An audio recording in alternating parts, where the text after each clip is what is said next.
Salut mes petits cinquièmes, on se retrouve pour la dernière activité de la météo et le climat. Oui, enfin on dit au revoir à la géologie, entre guillemets, et on revient du coup à la biologie. Dans l'activité 1, vous avez dû comprendre quelle était la différence entre la météorologie et la climatologie. Tous les deux correspondent à l'étude des phénomènes atmosphériques. Ensuite, c'est comment cette étude est menée qui distingue la météo du climat.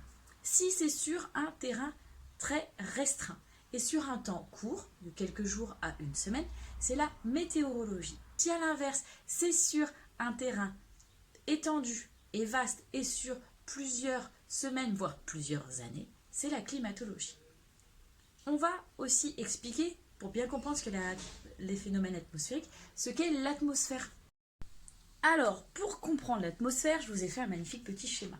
On remarquera quand même qu'il y a du niveau cette fois-ci. On voit que je suis à la maison. Donc la planète Terre, elle n'est pas comme ça toute seule. Elle est entourée de gaz autour.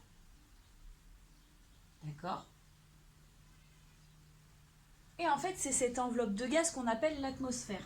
Alors l'atmosphère, donc c'est une enveloppe qui est composée de gaz, ok ? Et qui permet plein de choses. C'est ce qui permet que notre planète est vivable, que la température moyenne est de 15 degrés, ce qui fait que nous, on est super bien. Ça permet de filtrer une partie des rayons du soleil, qui fait que du coup, on ne crame pas, d'accord ? Qui permet aussi d'en garder, comme ça on est bien. Voilà. Le problème, c'est que cette atmosphère, elle est pas fixe, elle bouge, elle est en fonction des gaz que l'on produit, en fonction des gaz que l'on récupère. Elle est tout le temps en constant mouvement. Donc, l'atmosphère est responsable des précipitations, ce qu'on appelle communément la pluie, du vent, des nuages, toutes ces choses-là. Grâce à l'activité numéro 2, vous avez vu finalement que tous ces phénomènes sont liés à ce qu'on appelle des mouvements d'air et des mouvements d'eau. Rien de fou. Et on voyait bien que finalement les mouvements d'air et les mouvements d'eau suivaient exactement les mêmes chemins. Ces mouvements forment des espèces de cercles, d'accord, qu'on appelle des cellules de convection. Finalement, les mouvements d'air, du coup, allaient des États-Unis vers l'Europe, puis vers l'Afrique, et revenaient vers les États-Unis. Et finalement, ces mouvements d'air sont à l'origine des mouvements d'eau, ce qui semble assez logique finalement quand on le dit comme ça. L'activité numéro 3 doit vous permettre de comprendre l'origine de ces mouvements d'air et de ces mouvements d'eau.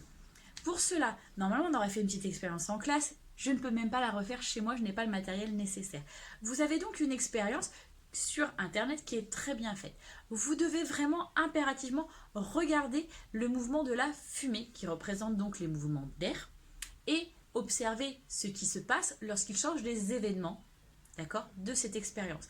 Quel changement il fait et du coup quel changement vous observez. Donc vous allez pouvoir conclure sur l'origine des mouvements d'air et donc sur l'origine des mouvements d'eau. Pour la partie 2, vous avez un schéma où vous devez comprendre finalement la répartition du soleil sur la planète, pourquoi cette répartition est inégale. En classe, normalement, je vous fais une magnifique expérience avec un ballon de yoga. Expérience que je peux vous refaire ici. Voici la bête. Donc, vous remarquerez le petit troll en haut. Donc, ici, le ballon de yoga va représenter le soleil. Cette boule de pâte à modeler va représenter la planète Terre. Au niveau du ratio, on est à peu près là. Donc, on est vraiment tout petit par rapport au soleil. Quand on dessine un soleil, quand on est petit, on fait quoi? On dessine des rayons du soleil qui partent dans tous les sens. Ce qui est vrai. Sauf que nous, on est tellement petits par rapport au soleil que finalement, on les reçoit tous de manière parallèle. Et cette notion de réception des rayons solaires de manière parallèle, c'est ce qui est ultra important. Ok? Donc, au niveau de la proportion, c'est ce qui explique, je répète, qu'on les reçoit de manière parallèle. Pour la partie 2 de l'activité 3, on retrouve notre ballon de yoga ainsi qu'une frontale. La frontale nous permettra de mimer les rayons du soleil qui sont reçus par la planète Terre qui est représentée par le ballon de yoga. Donc, je vous rappelle pour la 4e fois que les rayons du soleil arrivent donc de manière parallèle liée à la différence de taille entre le soleil et la planète. Donc, nous avons ici un rayon du soleil. Le rayon du soleil, on va le faire arriver au niveau de l'équateur, à ce niveau-là.